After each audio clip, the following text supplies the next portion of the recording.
Շնորհապետական կուսակցությունը ևս նախընտրական ծրագրերը ներկայացրել է Կոտայքի բնակիչներին։ Կուսակցության ղեկավար եւ վարչապետի տեխնացու Գուրգեն Սիմոնյանն արձագանքել է խոսակցություններին, թե ինքը ներկայացնում է գործող իշխանությանը։ Սիմոնյանը հերքել է այս պնդումը եւ վստահեցրել, որ ոչ մի պարագայում չի միանալու ՔՊ-ին։ Գուրգեն Սիմոնյանը այնպիսի ընտանիքից է դուրս եկել,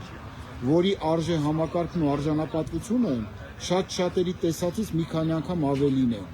Ես իմ ամբողջ կյանքում ապրել եմ մի կյանք,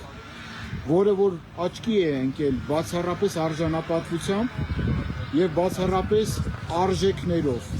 Իմ արժե համակարգը, իմ անձ տեսակ, իմ անհատականությունը ինձ թույլ չի տալու,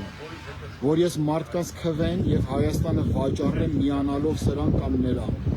Ես հայտարարել եմ, որ մենք չենք միանալու գործող իշխանություններին ոչ մի պարագայում, նրանց հետ միացած չենք եղել երբեք եւ չենք էլ միանալու։